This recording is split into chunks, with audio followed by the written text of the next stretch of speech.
All right, someone asked me to explain the compression expansion model, so I thought that would be a great topic to get into. And then while that's going on, the training session. So I hit the park this morning to do some max velocity work. And then so whenever I have my max velocity days, that's when I come in and thrash my hammies. But before I go and thrash my hammies, I have to thrash the pipes because I've been trying to do like a bit of an arm specialization phase and sort of realizing that like, if volume isn't going to be one of the primary drivers of hypertrophy, how do I emphasize arms if it's not just about slapping on a whole bunch more volume? And this is the thing, it could be about doing a bit more volume, I don't know about that, but if that's not going to be like the main way to approach it, how do we specialize arms? And I was talking to Declan McMichaels, who's definitely on the side of volume's not a primary driver of hypertrophy, it's just about doing quality work. So therefore, if you want to specialize in your arms, you got to hit them first. And it made a lot of sense to me, like whether you think that doing extra volume would be helpful or not, I think that we can all see the logic in hitting the pipes first, because that's when you got the most gusto and that's when you're actually going to get your best quality sets in at the start of the workout. All right, anyway, that's the game plan. Let's rip and tear.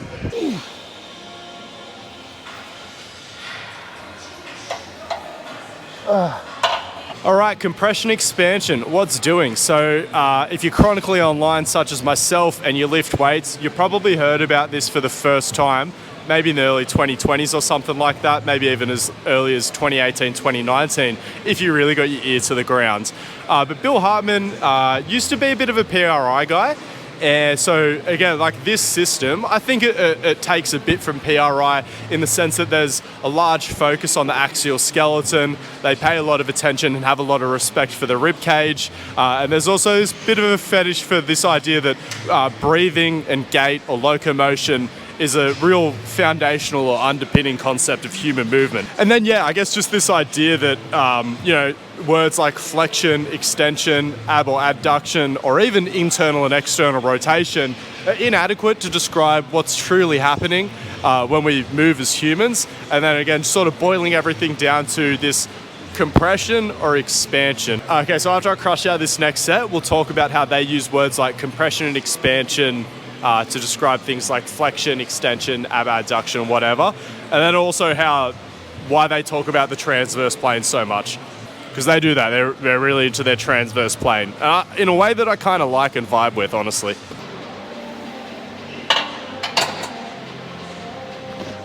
I need more weight, I'm a fucking horse. Do you ever think about like how much mass you need to add to your frame to even add like a fucking half inch to your arms? Anyway. So coming from like triplanar land, where you're sort of thinking about, I guess, like the sagittal plane being your primary plane of movement, humans mainly move forwards and backwards. We can move side to side, that's your frontal plane, and then we can rotate like a fucking Beyblade, and I guess that's our transverse plane.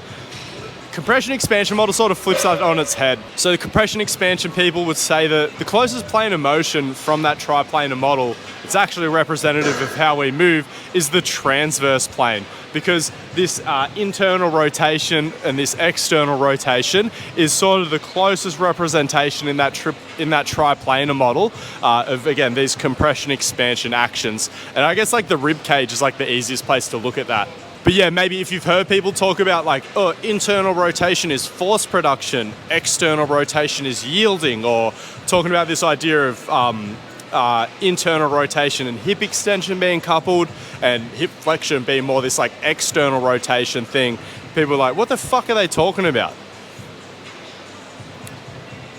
And that's, I would say, the main reason for that is because something that they emphasize in the compression expansion model is, despite the fact that we might label movements as purely sagittal, frontal, or transverse in nature, we're never actually exclusively moving in just one plane of motion. We sort of rotate through these planes of motion. So even when you think, even when you're seeing a lot of just, let's say, flexion and extension of the hips, it's being facilitated by this transverse rotation of the bones. And generally it's just this idea that external rotation is typically coupled with flexion, and a lot of the time when we see people extending their hips, it's coupled with more of this internal rotation. There's a bit more to it than that. But so the full, I guess we'll call them these triads of movement that represent expansion or compression. So for expansion we have flexion, abduction, and external rotation. And then for compression, they typically couple extension, adduction, and internal rotation. Easiest place to sort of see these alternating triads of movement, think about someone winding up to throw and then actually throwing something. So, or you could, Pat Davidson, I know he's a fan of the compression expansion model. He loves this tennis racket analogy, you know, flexion, abduction, external rotation to wind up, and then obviously we have to go back the other way into shoulder or relative shoulder extension, abduction, and internal rotation to produce force and actually swing the racket.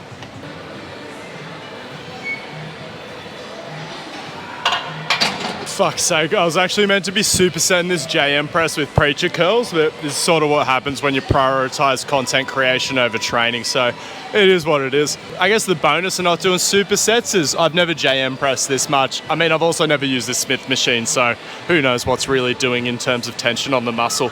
So I guess, okay, so if we're gonna like adopt this compression expansion lens and look at things, I guess, primarily through the transverse plane as this approximation of expansion and compression. And again, so thinking about this, we already said, right, external rotation is associated with expansion, and then internal rotation is more associated with compression or force production. I think it's easiest to see that at the level of the rib cage, just sort of seeing this internal and external rotation in 3D. I have plans for you. This is one of my training partners. I mean, we're not actually training partners right now because Joe's going into peak week, but this is Joey Zini, the man that introduced power building to the Australian fitness scene. Joey, you're 5 days out from comp now. What numbers are you hoping to hit on the weekend? I just don't want to get injured. Nah, come on, you don't give a fuck about that. This guy evolves his hip flexor playing fucking touch footy. He loves the GPP life. All right, so squat, bench, and dead. What are your thirds? Hopefully 260 squat. Bench just sucks at the moment. All powerlifters suck at bench press. That's how you know you're talking to a real one, if they suck at bench and if squat and dead are carrying the total. 152 and a half. That is pretty fucking average when you hear what he deadlifts. Pretty shit. And I want about a 285, whatever I need to hit 700-ish. About a 285 deadlift. Fucking casual. Jesus Christ. I love you. I love Joey Zini because he has trained pure powerlifting for like the last 10 or 12 fucking years, which, you know, functional patterns, even a lot of non-functional training enthusiast track coaches would tell you that that's terrible S&C for running fast. Joey can still hit 10 meters a second any day of the fucking week. He'll get up to 10 meters a second fucking off like a 20, 30 meter run up. It's unbelievable. So yeah, don't worry about powerlifting ruining your athleticism. It's just not going to happen. Okay, so back to sort of looking at movement primarily through the transverse plane and associating external and internal rotation with expansion or compression. So when you inhale, I think it's when you inhale into your rib cage or into your lungs really, which are inside your rib cage, what we typically see is the rib cage grows bigger or it expands. And compression expansion, people would sort of label this expansion of the rib cage. Another way you could describe it is this external rotation of the ribs. They're rotating away from your midline.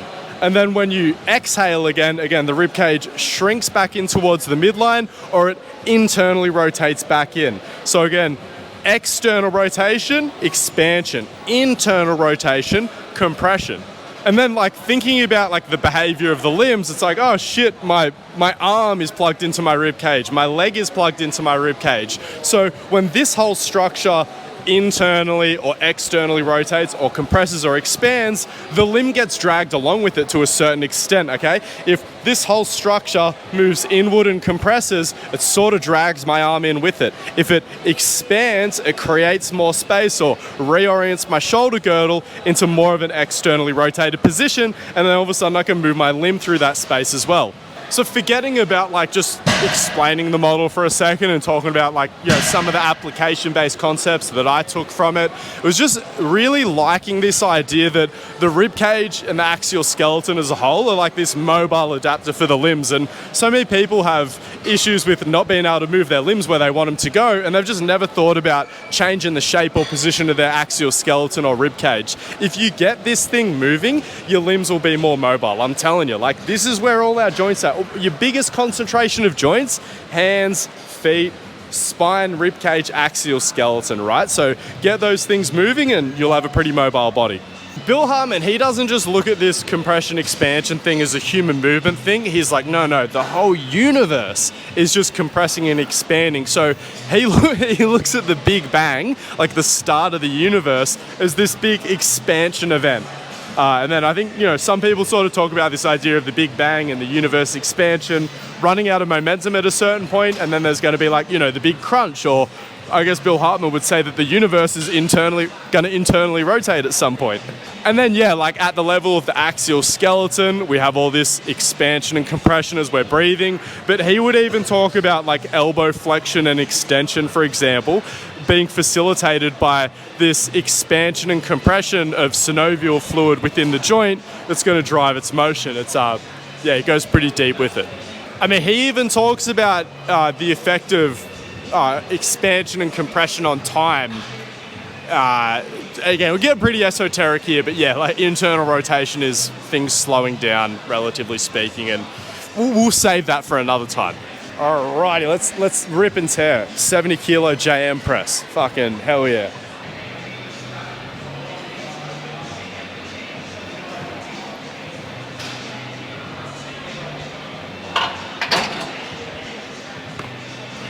That was nice.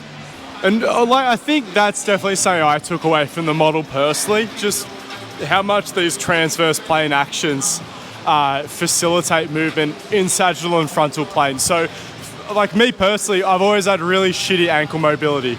So having a bit clearer idea of how internal rotation of the tibia or the shin and internal rotation of the foot, or pronation as we typically call it, that they're really complementary to dorsiflexion, because again, dorsiflexion is just internal rotation in this model. So helped me massively solving that problem. Not that Billy Boy Hartman discovered that pronation facilitates dorsiflexion, but again, just sort of talking about where I picked up these ideas personally. And again, just talking about like the cognitive dissonance that surrounds like the traditional thoughts on human movement in strength training, where everyone says like, stay on your midfoot, but then they're like, arch your foot. And it's like, well, then my midfoot's off the fucking ground. Again, another model that embraces pronation as an aspect of force production or being on the midfoot. That seemed really coherent to me, so I vibed with that.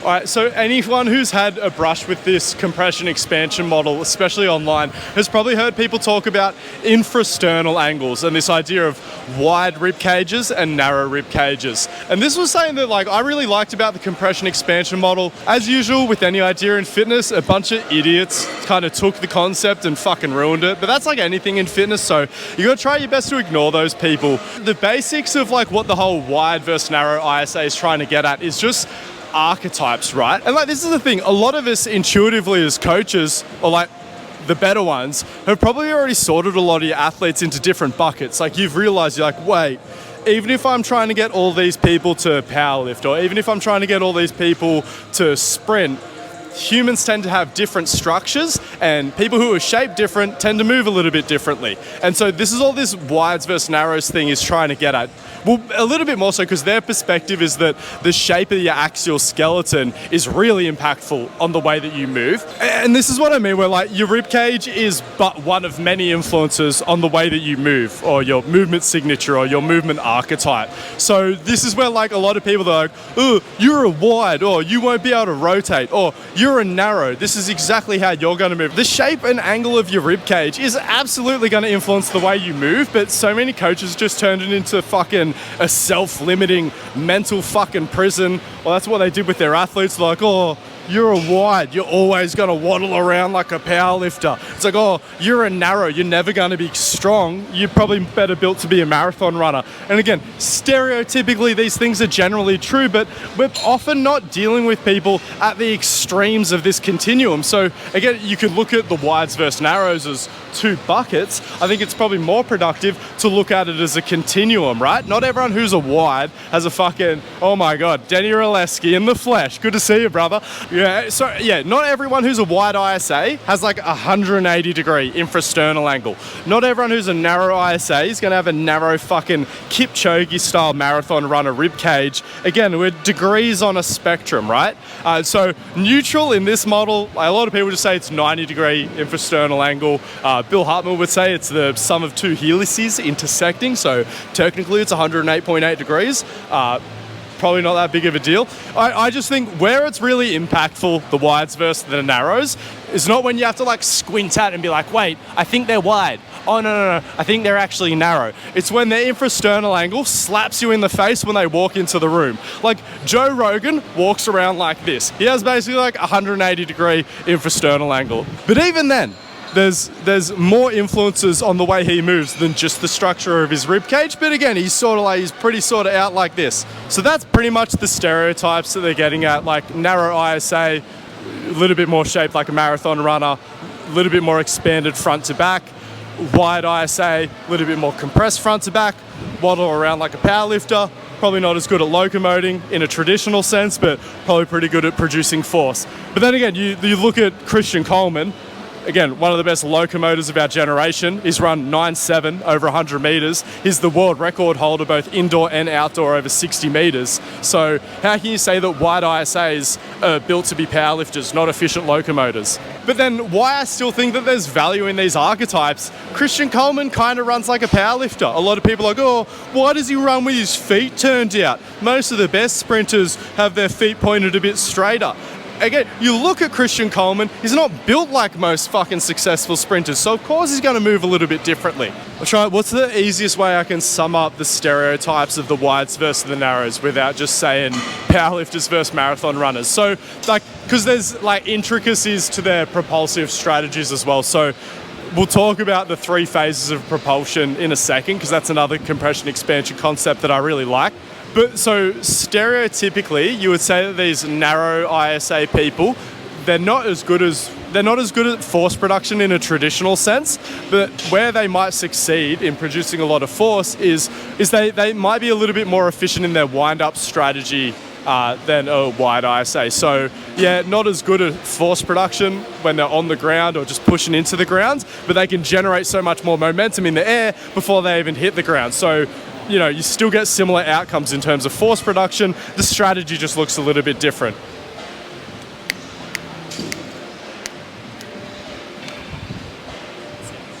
The other thing about the narrow ISA is not only do they have this tendency to lean into a little bit more of a wind-up phase, they will have a little bit more distinctive a follow-through. Versus your wide ISAs, who we characterize as good at force production in a quote-unquote traditional or textbook sense, typically not as much of an exaggerated wind-up. They don't exaggerate the follow-through. In an Olympic weightlifting sense, these might be a lot of the athletes that have really good weightlifting numbers, but then you look at them in slow motion, like, oh my God, that person barely extends their knees at the end of their pull. Their foot stays pretty flat and close to the ground the whole way throughout the pull. But then again, you look at their weightlifting numbers, you're like, fuck, they're still so good at it. Again, it's just different propulsive strategies for people who are shaped differently. It's honestly not that deep. Well, it can be, but it's sort of like, how deep do you want to go with it? I think the main thing to take away from it is you should have a way of sorting your athletes into different archetypes or profiles, so you're not encouraging everyone to move the exact same way, but then also remembering that we can take this concept too far, be too rigid about our application of it, and just create mental prisons for people. You are more than just a rib cage, but rib cage is a pretty big party, so you know, 2 sides of that coin.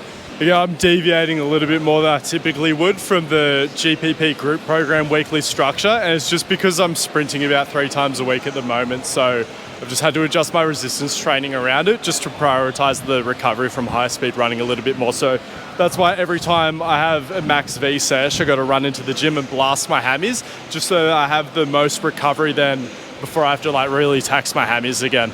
That, and I'm also trying to like just jockey my training around a few other people so I can have a little bit more of a, I don't have training partners explicitly, but like I just like training around other weapons, so this allows me to do that.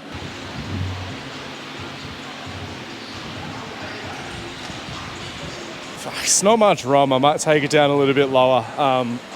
Anyway, or do I just use more weight? Let's just use more weight.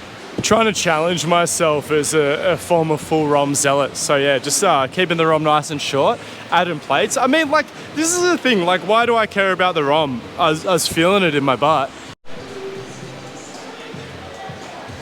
I mean, that is absolutely moving for 200 kilos. I'd say it'd be good for 260 on the weekend. I gotta get stronger. I want to be able to rip a 200 kilo squat. So this is what I mean when it comes to training environment. Joey and Chich, that's this guy here, they used to have a huge rivalry. Well, technically they still do, but just being able to train beside these two beasts, so like that cunt, 260 squatter, this other cunt leaning over the bar, 270 squatter, even bigger bencher. Sorry, not benching more than 270, but relatively speaking, I think he's benching like 165, 170. This other guy in between him, he uses carpet for every lift, so I can't really trust him. Chich actually works at Athletic Culture as well, so he's doing the same thing as me. It's just like adjusting your schedule and prioritising having good training partners and a good training atmosphere. It's just, I think it's the way to go. Chich, I was sort of talking about, like, we both work at a gym down the road, but then like just coming in to making an extra effort to change up your schedule and go out of your way to just have a bit more of a hectic training environment. Because I was explaining to the camera, like... Training environment is king. If you want to make fast progress, train people that are either pursuing the same goal or training a sport as hard as you are. Yeah, because like Joey, like behind us in the red shirt, he's doing his peak week. He's like one of the strongest guys in the area. Chich, same weight class or weight class below him, it just comes in to just soak up a bit of the atmosphere, see what the competition's doing. I mean, they're mates as well, but yeah, I just think it's the way to go. Fuck your optimal training split. Optimize your training environment. Yes. All right, a few more sets of glutes, and then we're on to manually assisted eccentrics, which is going to be fucking... I'm into these. This is me substitute. This is me grand injury prevention plan for hamstrings. Actually, that might be a topic that I dive into in a video soon. Just why Nordic hamstring curls have probably caused more hammy tears than they've actually prevented. Spoiler alert, it's about load management and Nordic spike people's fucking load. There's a bit more to it than that, but we'll get into it.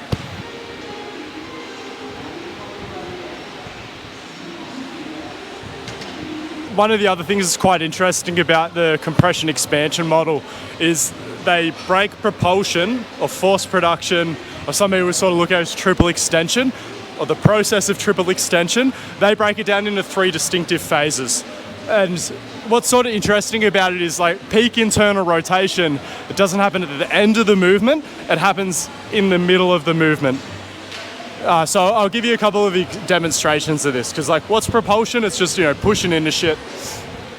And so like one view of that, you could have like, your legs swinging through the air while you're walking, and then as soon as it hits the ground, you're pushing into the ground and you begin this process of propulsion.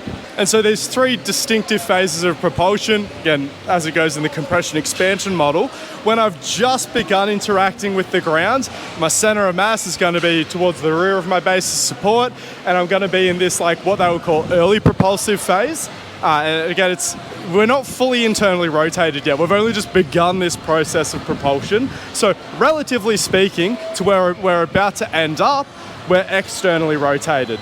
And then peak internal rotation happens when my center of mass is directly over my midfoot or directly over the middle of my base of support. So again, this is where you see the most pronation, a lot of dorsiflexion, internal rotation, hip extension coming out. And then as my center of mass continues to travel forward, then we start to see the later aspects of propulsion, which again, if we've hit peak internal rotation here, then everything has to externally rotate from that point. So we're still pushing into the ground and propelling ourselves, but we've also begun to peel ourselves away from the ground, and the lower limb is going to begin this process of externally rotating from like the ground up. So your foot will resupinate, your knee will extend, and your tibia will externally rotate. And again, as your limb goes from directly underneath you to behind you, it's a bit more, they look at that as external rotation or late propulsion. It doesn't have to be locomotive, so this is one of those things, there was a bit of controversy even just a couple of months ago online. Jeffy Wolf got really angry at me because I call the bottom of a squat ER, and he was like, no, it's fucking IR. Well, we were referring to two different things. So, like I said, in compression expansion, they'll talk about this idea, like, if you want to just squat down as deep as possible, like, stuff your barbell squat or anything like that. I'm talking full, like, shitting in the woods. You will go, again, relative ER, IR happens in the middle, and then again, like this is the ER at the bottom of a squat, right? A little bit of a posterior tilt to the pelvis, so some butt wink, knees coming back towards your nipples, and again, it's just this real yielding, relaxed position. So then, again, on the way up, then we internally rotate to get through the middle. Again, when people say that the bottom of a squat is internal rotation, they're just calling this the bottom of a squat, not this. And again, some people, you know, if you've got super mobile ankles, you'll be able to keep internally rotating and get lower and lower and lower. But it'll just be that, like, I don't know, in Olympic weightlifting, we call it arse to grass, but barely below parallel. But yeah, if you just sort of relax into the deepest squat possible, everyone will be in ER. Like, whether or not that's a relevant conversation for lifting weights is a whole nother fucking thing, but the very bottom of like a squatty squat is definitely external rotation in my view. But yeah, anyway, so ER, IR, ER, and then again, coming out of the bottom, you look at this, like if you're looking at things through the three phases of propulsion lens, again, we're in external rotation, internally rotate through the middle of propulsion, the most intense part of it, and then ERing, externally rotating in late propulsion, or some people would look at that as the follow through. I'm going to do a full video on the three phases of propulsion so I actually do it justice, because a couple of people probably try to rip me for the explanation I just gave you. All right, let's go into some manually assisted hammy shit. But yeah, I do think that it's important to acknowledge that. So a lot of people, like, they use language differently in compression expansion land. Like, how they think of a squat and what they're trying to describe in compression expansion land is a little bit different to like how a powerlifter or even an Olympic weightlifter would describe a squat. So I think that's why heaps of people got bent out of shape by the whole ER thing when it came to describing a squat. Compression expansion people are trying to describe, like I said, a very specific thing when they say a full range squat, and it's ending up in this position, not ending up like a fucking Olympic weightlifter or even a powerlifter. Which is why I always say, if you want to apply these systems like PRI or compression expansion to lifting, you have to, again, take things with a spoon of salt. You can't just be like, oh, fucking, why does this compression expansion thing not perfectly fit into this really specific pursuit that I'm going after? I forgot to mention the most important part. If anyone ever questions your interpretation or application of the model, it's important that you just say, oh, you don't understand the model, and then you just keep going about your business. Again, the main thing is that this information serves you in your context, not that it's like adheres to some fucking textbook definition of some arbitrarily constructed model. Like, models are there to serve us. You can bend them a bit out of shape if it suits you. They're just all made up anyway. So I'll get to here, and I just want you to push me back to a straight leg and make it like a 2.5 up. Yeah, so you would just pull me up, and there won't be much resistance. I'll be resisting as hard as I can. So the speed I want to see, I mean, you're going the other way, but I just want it to look like that. Smooth the other way, yeah.